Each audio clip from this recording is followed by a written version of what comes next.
दोस्तों, कहते हैं जो इंसान अपने मन पर काबू कर लेता है वो इस दुनिया में कुछ भी कर सकता है। इसीलिए बड़े बड़े ऋषि सालों साल हर मौसम में बैठकर तपस्या कर पाते हैं, क्योंकि उनका अपने मन पर नियंत्रण या फिर काबू होता है। अगर मन पर काबू आ गया तो इंसान दुनिया का कोई भी लक्ष्य प्राप्त कर सकता है। पर यह कहना जितना अच्छा और आसान लगता है, असल में उतना होता नहीं है। इसीलिए सालों साल लग जाते हैं, फिर भी आदमी मन पर काबू नहीं रख पाता है। युधिष्ठिर ने एक बार कहा भी था कि हवा से तेज मन है, वह कहीं भी कभी भी पहुंच जाता है और उसका कुछ भी सोचने का कोई भी मतलब नहीं होता। ऐसे ही एक भक्त था जिसका नाम मदन था।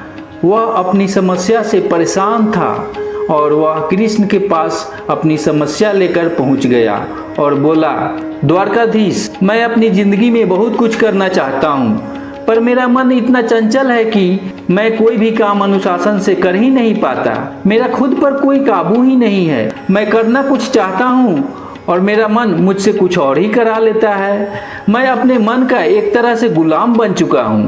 ऐसे में तो मेरी ज़िंदगी खराब हो जाएगी और इंसान में जन्म लेने का कोई मतलब ही नहीं रहेगा।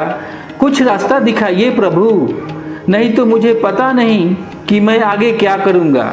मदन, तुम इतनी फिक्र मत करो कि तुम्हारा दिमाग ही तुम्हारे बस से बाहर चला जाए। सबसे पहले यह समझो, इस दुनिया में किसी भी समस्या को सुलझाया जा सकता है, चाहे वह कितनी भी बड़ी क्यों ना हो। समस्या जब कभी बहुत बड़ी दिखे तो समझना उसका हल उतना ही छोटा होगा, क्योंकि समस्या खुद बड़ी नहीं होती। हमारा दिमाग उसे सोच सोच कर इतना बड़ा कर देता है कि वह पहाड़ से भी बड़ी हो जाती है। खैर, तुम्हारे खुद पर अनुशासन ना होने की अब बात करते हैं। देखो प्यारे, अनुशासन एक दिन में नहीं आता है, यह तो सालों का अभ्यास होता है जिससे वो जिंदगी आगे बढ़ाता है। तुमने ये सब कुछ बचपन में तो नहीं किया था ना, और ना ही तुम्हारे माता पिता ने। उन्होंने तुम्हें अनुशासन की कीमत समझाई थी, क्योंकि उन्हें खुद भी इस बारे में इतनी जानकारी नहीं थी।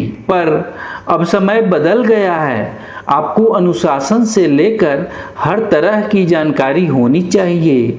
इस बात को समझने की कोशिश करो कि बिना अनुशासन के इस जीवन का कोई भी लक्ष्य पाया नहीं जा सकता। दुनिया में एक भी ऐसा अमीर या ज्ञानी आदमी नहीं होगा जो बिना अनुशासन के इतनी ऊंचाई तक पहुंचा होगा। अनुशासन की कीमत का पता तुम ऐसे लगा सकते हो कि जितना तुम्हें लक्ष्य को पाने में अनुशासन की जरूरत है, उतना ही लक्ष्य मिलने के बाद भी। अगर तुम अनुशासन और अपने मन के काबू में रहोगे तो इस दुनिया के जाल में भी नहीं फंसोगे और तुम अपने रास्ते पर आसानी से आगे बढ़ते जाओगे। जब तुम आगे बढ़ोगे तो तुम्हारा मन शांत होगा और बेवजह तुम्हें भटकाएगा नहीं, और ये सब अनुशासन से ही आएगा। लेकिन प्रभु, इसको शुरू करने का कोई तरीका तो होगा ना, क्योंकि मुझे इस बारे में ज़्यादा जानकारी है नहीं।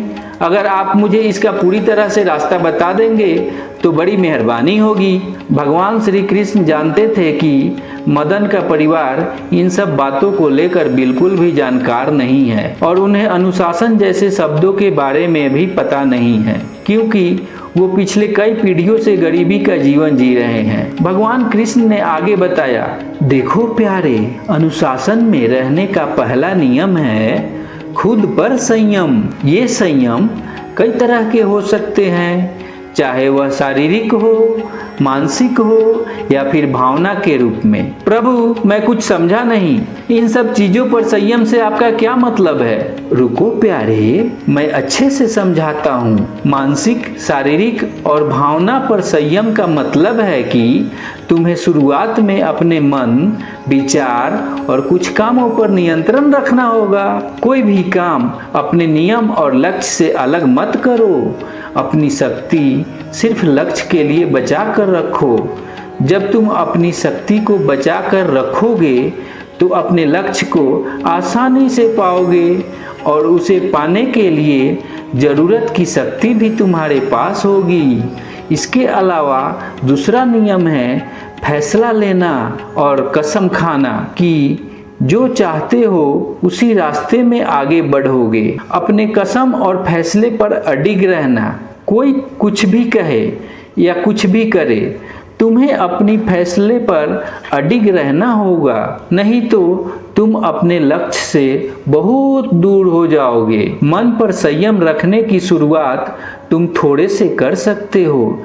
जैसे अगर तुम्हें मीठा खाना पसंद है तो तुम पहले उसे खाना छोड़ो, या फिर तुम्हें कोई खास चीज़ पसंद है तो उसे त्याग दो। ऐसा करने से तुम्हारे अंदर दृढ़ शक्ति आएगी और इससे तुम्हारे लक्ष्य में मजबूती आएगी। उन छोटे मोटे कामों में सबसे ज़रूरी काम है कि अपने सुबह उठने का एक नियम बनाओ।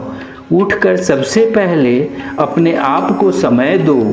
कुछ घंटे अपने दिमाग के लिए खर्च करो। शुरुआत में भले ही तुम कुछ पल के लिए बैठो, क्योंकि शुरू में घंटे भर कोई अपने ऊपर काम नहीं कर सकता है। इसलिए धीरे धीरे शुरुआत करके फिर समय बढ़ाओ। जब तुम अपनी दिनचर्या का अनुशासन ठीक कर लोगे तो तुम्हारे काम का अनुशासन अपने आप ठीक हो जाएगा। प्रभु, हम जो कसम खा रहे हैं या फिर जो फैसला ले रहे हैं उसको कैसे समझेंगे कि वह मजबूती से लिया जा रहा है? देखो प्यारे, कभी भी जब कोई फैसला लो तो मन में जरूर सोचो कि क्या सच में तुम यही चाहते हो या बस यूं ही कुछ समय के लिए तुम यह सोच रहे हो। हमेशा अपने छोटे लक्ष्य और बड़े लक्ष्य को अलग अलग करके रखो। तुम्हें उन्हें पाने में आसानी होगी। जब तुम्हें अपना बड़ा लक्ष्य पता चल जाए तो उन्हें अपने छोटे छोटे लक्ष्यों के साथ आगे बढ़ाना सीखो। अपने लक्ष्य को बहुत ही सकारात्मक और उम्मीद से भरा बनाए रखो। खुद को हमेशा उत्साह बढ़ाते रहो और अपने मन को स्वस्थ रखो। प्रभु, मैं स्वस्थ मन से आपकी बात नहीं समझा। ये स्वस्थ मन कैसा होता है और कैसे मन को स्वस्थ किया जा सकता है? देखो प्यारे, स्वस्थ मन बेहतर जीवन के लिए सबसे जरूरी है। और अजीब बात यह है कि आदमी सिर्फ शरीर पर ध्यान देता है, मन को तो वह कुछ समझता ही नहीं। मन को देने के लिए इंसान के पास कुछ भी नहीं है। किसी इंसान के लिए जितना स्वस्थ शरीर जरूरी है उतना ही स्वस्थ मन भी जरूरी है, और उसे पाने के लिए कुछ रास्ते हैं जो मैं तुम्हें बताता हूँ। पहला रास्ता तो मैं तुम्हें बता चुका हूँ कि रोज सुबह उठकर कुछ देर ध्यान लगाना। दूसरा तरीका, अपने आप की एक अच्छी आलोचना करना कि तुम क्या कर सकते हो और क्या नहीं। तीसरा, अपनी इंद्रियों पर काबू रखना, चाहे वह खाने की बात हो या फिर बेवजह की चीजों का इस्तेमाल करने की बात हो या फिर गलत लोगों के बीच समय बर्बाद करने की बात हो। चौथा, अपने दिन को हमेशा काम के हिसाब से बांट दो और उसके हिसाब से ही काम करो। पांचवा, हमेशा अच्छा और पौष्टिक खाना खाओ। अच्छा खाना न सिर्फ शरीर के लिए जरूरी है बल्कि उससे आपका दिमाग और मन भी पूरी तरह से शांत होता है। अपने लक्ष्य को पाने के लिए कुछ चीज़ों का त्याग करें। कई बार वो त्याग छोटे हो सकते हैं और कई बार बड़े भी। अपने लक्ष्य के थोड़ा भी पूरा होने पर खुद को शाबाशी दो।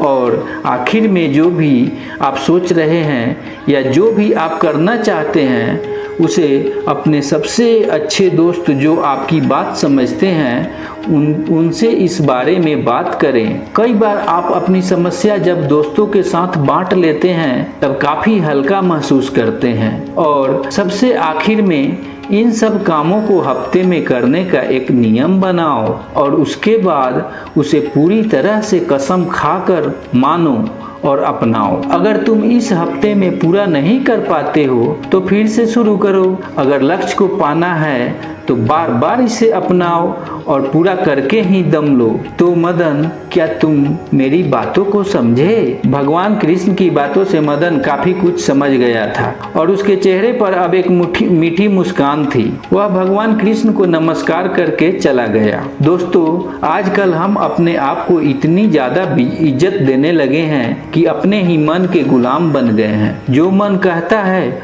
वही करते हैं और एक पल भी अपने प्रति कठोर नहीं होते। हमेशा नहीं, पर कभी कभी अपने प्रति कठोर होने से आप अपने लक्ष्य के करीब जा सकते हैं। अपने फोन और इंटरनेट के इस्तेमाल को भी सीमित कीजिए। जब काम ना हो तो उसे मत चलाइए। अपने ऊपर पूरी तरह से संयम रखिए। दोस्तों, कैसी लगी यह मधुर वाणी? आप अपनी राय जरूर दीजिएगा और वीडियो को लाइक कीजिएगा तथा चैनल को भी सब्सक्राइब कर लीजिएगा।